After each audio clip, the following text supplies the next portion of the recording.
Good morning, everybody. This is Mr. Brooks. I am going to make this video recording because there's no class today.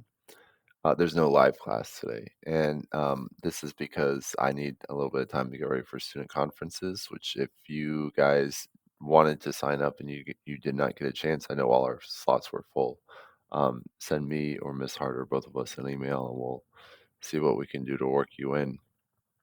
So we're going to do some quick announcements, and then we're going to look at the lesson plan document, and then we're going to do the projectile um, problem set that you guys asked for help with. Okay, and that was from the form. So first of all, go back and double check your grades. I did put in the grades yesterday, and then after I imported the grades, I went in and marked M's, which means missing, under all the assignments with blank spaces. Now, um, some of those might be there, and I have not yet graded them in Google Classroom. And if that's the case, then I'm going to go in and grade everything. Just give me time. And then I did find two import problems. So the Google Classroom imports into GradeCam. And when that happens, every once in a while, there's a problem with a point total that it should be out of. So like yesterday, the miles per gallon task was out at 22 points, but in Infinite Campus, it thought it was out of 35. So naturally, if you got 100% on the MPG task, then when it went into Infinite Campus, you only got a 60% on it or whatever it was, right? So, I'm gonna go through that and look to see if I can find any more problems, and it would be really good also if you could go in and see if you can find any problems, and that would help me out. Okay. If you have a D or F in the class still after you turn in missing work, or if you know, if we think that everything imported correctly, then you need to make an appointment with me so we can start going over some of the assignments and start making a plan together. There should be no reason to get below a C in this class, really none. Um, and really, I think everybody should end up with a B. Even if you failed every single test, you could still wind up with a B in this class. Okay. Edgenuity is a must from here on out. What are there? There are 3.5 weeks left of school. And, if you're not working on that Edgenuity the last 3.5 weeks, if you're not caught up, if you're behind in Edgenuity, this is the time to get serious right now. Okay. There is no credit recovery in BVLA. So if you're 80% of the way done with world history class or whatever it is you're taking on Edgenuity, and December 17th hits and you get a grade for that, you're taking the whole class again in the spring or next fall. Okay, so I cannot stress that enough. If you need to, find a way to motivate yourself, so you can't touch your phone until you get Edgenuity done, or you need to be on Zoom with the teacher while you do Edgenuity to hold you accountable, or make some kind of deal or find some way. You've got to do the Edgenuity, guys. Okay. Um, and then make sure that you've done the on-demand writing and ask meeting. And at this point, I do need to say, for Edgenuity and all the other stuff that we asked you, on-demand writing, mind play assessment, ask. I said ask meeting. That's because I go to trainings. And it's called ask meeting. This is the ask test. Um, you guys have done a really, really great job. Our compliance, our participation, our completion rate for these things has been fantastic. Like almost on par with in person. In person, they just drag you out of class and put you in a room with no windows and make you do it. So I got Mr. Abshire. I want to say you guys have done a great job. And if there's a few kids out there that haven't done it and you're listening to this right now, get on it and do it. Okay. Like I said, we have 3.5 weeks left. We're coming up on the end. There's a new task in BVLA High School, the career profiler, that's on Naviance.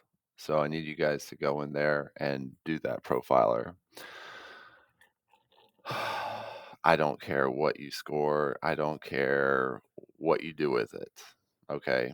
And I'm going to get in trouble because this is being recorded. But I need that to come off your dashboard so that BVLA does not get yelled at about it. And that's all I'm going to say about that. All right. If you have any questions about any of these, send me an email or hop on my Zoom. Okay. All right. Lesson plans for the week.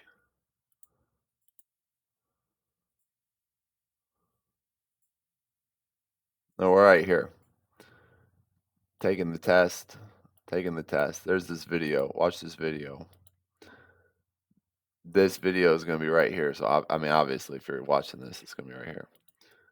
And then on Friday, we're going to start polynomials. And this polynomials is the same concept that we did in foundations with adding and subtracting like terms.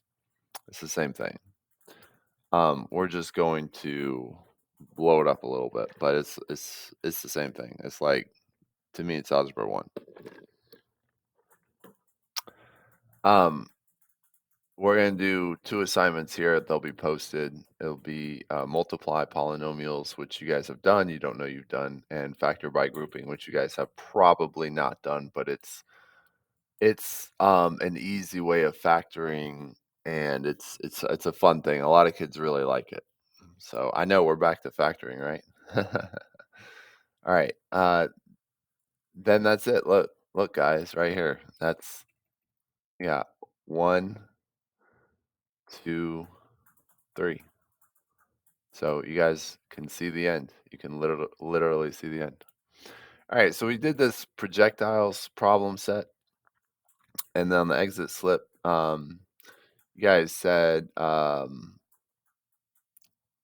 which questions would you guys like more feedback? So I'm going to do 3 questions that came up, and classwork, and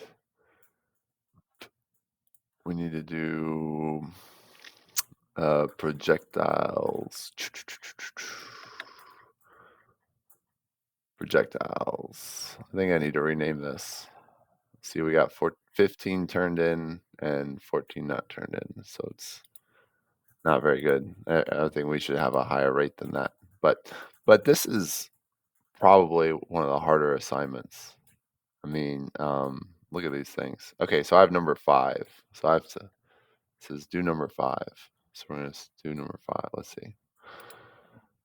All right, number 5 says you're trying to dunk a basketball. You need to jump 2.5 feet in the air to dunk the ball. The height that your feet are above the ground is given by the function negative 16t squared plus 12t. So you have t on the horizontal axis. And what's the maximum height? That's important. So, okay. So what this is saying is you're going to jump and it's going to fall up. So you're jumping like this, right? And then if this level right here, let me change colors. If this level right here is 2.5, then we have dunked the ball. So we need to find the maximum height above the ground. How do you do that?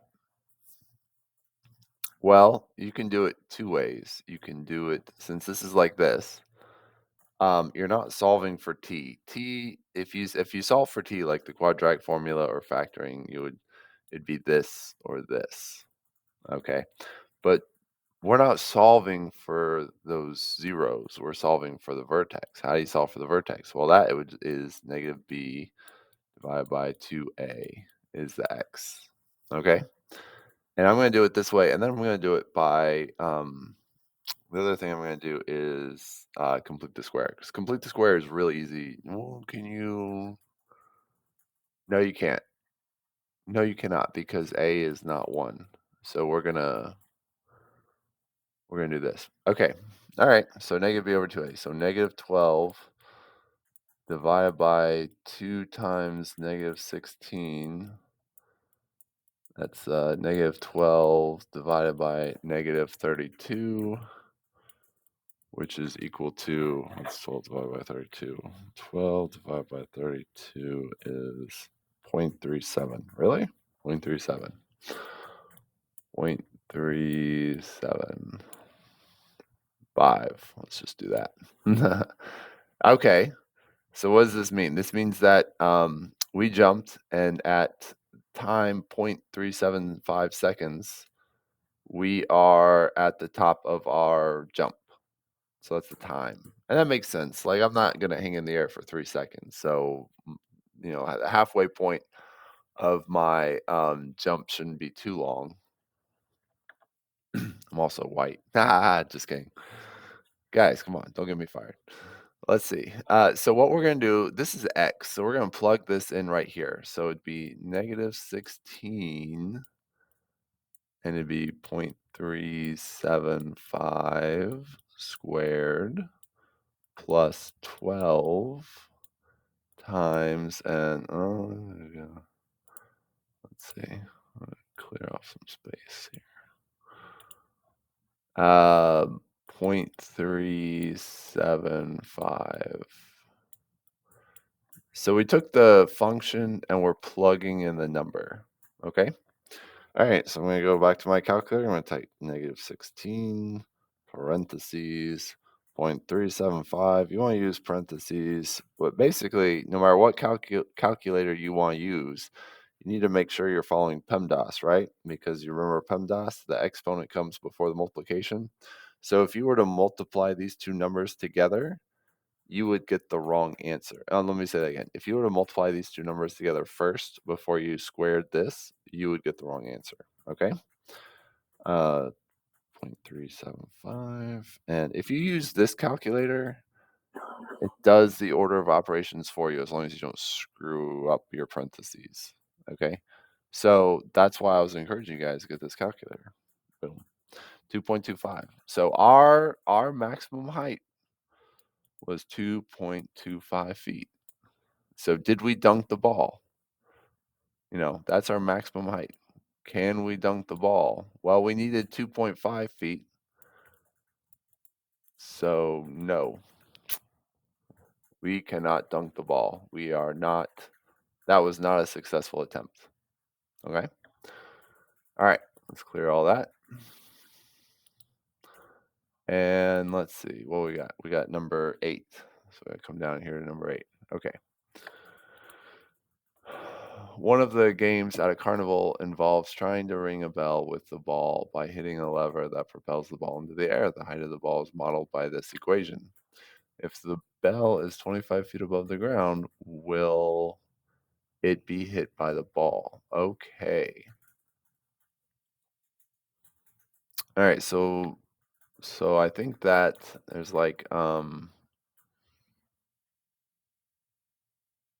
I think that the bell is right above it. It doesn't talk about anything about the horizontal.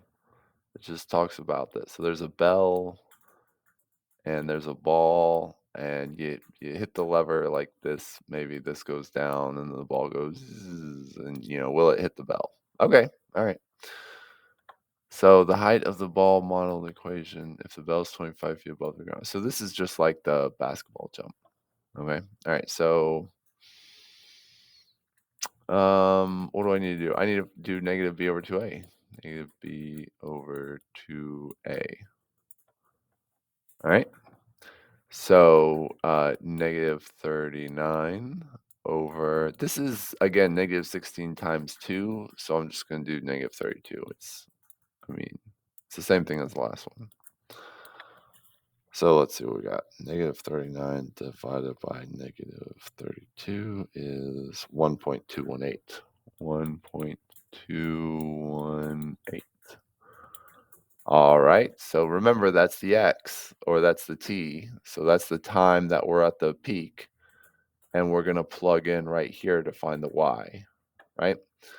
So negative 16, 1.218 squared plus 39 times 1.218. And that's negative 16 times 1.218. It's worth noting that the place to screw this up, um, I mean, unless you copy this down wrong. Like, I've seen kids copy it down wrong, and the easiest way to do it is just use parentheses for the variables. I've seen that. But then, the place that you're gonna screw up is with the order of operations right here. So just get yourself a good calculator. If you're gonna get a job, get the right tools for the job. 2, that's 23.75. So that's equal to 23.75. And is that tall enough? We needed 25, so that's less than 25. So no, we will not hit. Okay. All right, I want to take some time to reflect on what I'm doing. I want you guys to see what I'm doing here. Okay. The first thing I'm doing is I'm drawing a picture. All right. And the second thing I'm doing is I'm thinking about what I'm solving for. It's either the vertex or the solutions. Vertex is negative b over 2a, and the solutions are quadratic formula. And then I'm writing it out. I'm writing out my work. And if you guys are doing this in your head, then it's way more confusing. Okay. And then I'm using a calculator to help me. All right. So if you're doing this at home and you're not drawing a picture and you're not writing out your thoughts and you're not using a calculator to help you, then you are working way harder than it needs to be. And if you're saying like, well, I'm not a math person, it's not that you're not a math person, buddy. You have to do things and strategies to help you out. These problems, I'm spending 3 or 4 minutes on this problem. Now that means I'm not spending a lot of time on the assignment. I can clear this worksheet out in 20 minutes. Boom, I'm done. But it's very often that teenagers say, well, I can't do it. But what they're not saying is, well, I'm not trying to do things that make people successful. Okay. The things that make people successful at this is to draw a picture, is to write out your thoughts, and to use the right tools. Okay. And so before you sell yourself short, I want you guys to try these strategies first. And then after you try all the strategies, then you can decide, you can reflect on, what you think you're at. All right. So, I think that that's the bigger thing I want you guys to take away. You guys can do any math in the world if you're using the right strategies. All right. The other one that somebody said was, or two people said, was number 11. Oh, a trebuchet. Have you guys ever seen a trebuchet before? They're the most amazing things. Let's see if I can draw one. There's this giant siege engine they used in the Middle Ages. And what they do is they have a lever right here and they have a giant weight. So there's a giant weight on one end, and then this is like a rope, and it has a little scoop. And when you drop the weight, so the weight drops down and it flings the scoop and goes, and you can launch like this giant stone at a castle or something. I don't know. It's pretty freaking amazing. So that's a trebuchet. Oh, I love this. Launches a projectile in a parabolic arc like that from a height of 47 feet with the velocity of 40 feet using the function the function of height is equal to negative 16t squared plus velocity times time plus initial height. So this HO is initial height. Okay. So let's fill in. We got negative 16t squared. That's acceleration is always the same. Plus the velocity is 40 feet. 40 feet per second. So it's 40 times time. And the initial height is 47. And you can kind of think about it like this should look like an arch. Like you're going to initially start off with an acceleration and you're above the ground level. Okay. And then this big number here is eventually going to, be multiplied by a negative. So eventually it's going to fall back down forever. Okay, so this is pushing it up, this is starting it up, and this is pulling it down. Okay. All right, determine when the projectile will reach a height of 60 feet and how many seconds it will again be 60 feet. Okay, so this is equal to the height, right? So then what we have to do is we have to say that the height is 60. So when will this be equal to 60?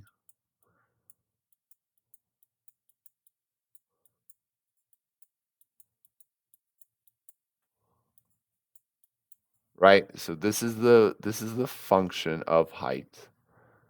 And it says, where will this function, where will the rock as it travels over this path be equal to 60 feet? Okay, so let's solve it. So essentially, let's see. Here's 60 feet, and the path of the projectile, the rock, is going to start at 47. It starts at 47, and then it goes up, and then it goes down. And so it's asking us to find this and this. So earlier we found the vertex, but now we're finding the zeros, right? Okay, so what I'm going to do is I'm going to subtract 60 feet off, because anytime I use quadratic formula or factoring or completing the square, I need it to be equal to 0. Well, I guess not really completing the square, but pretty much you want it equal to 0. So this is going to be negative 16 t squared plus 40 t squared minus, this is 13. Okay, so I subtracted 60 off both sides. Now we're equal to 0.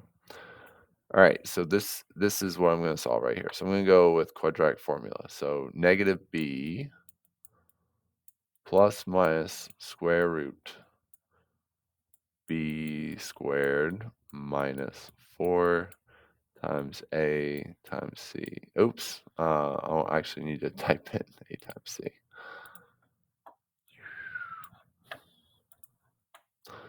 Must be early. A is negative 16, and c is negative 13, and this is over 2 times a. 2 times a is negative 32. All right, so that's what you do right there, and then you just solve this, and this should be pretty easy. Let's see. Let's do the discriminant first. So in here, I'm just gonna do the discriminant. I'm gonna do 40 squared minus 4 times negative 16 times negative 13. So what I'm doing is just finding the discriminant. That's it. And I chunk it. This is called chunking, when you break a big project into small projects.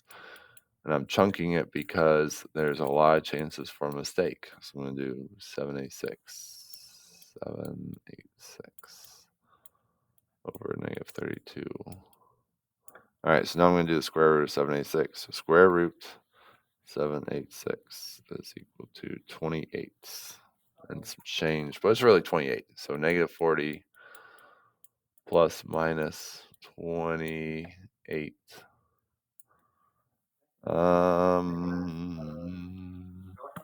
We'll just leave it like that. That's some rounding right there, but it's not bad. Negative 32.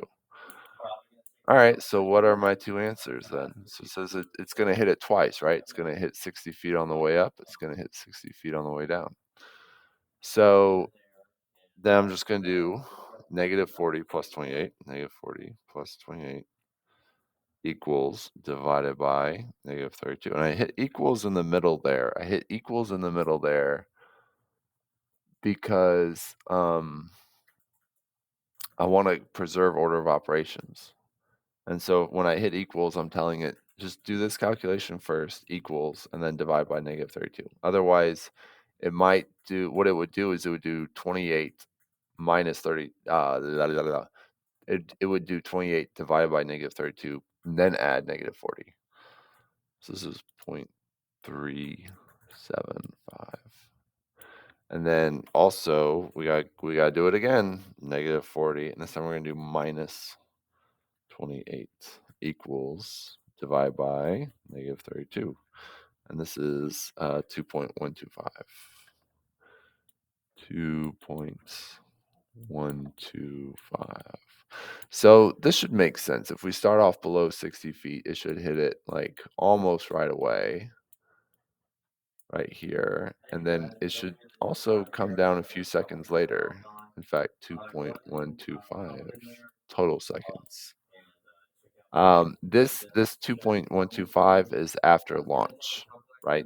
It's not past this. Okay. All right. Well, those are the 3 I wanted to do. I wanted to tell you what you should have for the test. Like, when you take the test, you should know the quadratic formula. So, -b plus minus square root b squared minus 4ac. So have the quadratic formula written down so you have it on an index card when you take the test, okay? If you haven't committed it to memory. If you wanna be great, commit it to memory. You should have -b over 2a. It should be on one of your index cards so you know what that is. And then you should have, maybe, like, to remember the factor is, c on whoa, is c on top. Oh god. Is c on top and then, b on the bottom, right? Just so you remember how to factor it. So, okay. All right. Well, that's class for today. Have a great day, and we will see you later. Let me know if you have any questions. I'll be more than happy to talk about it.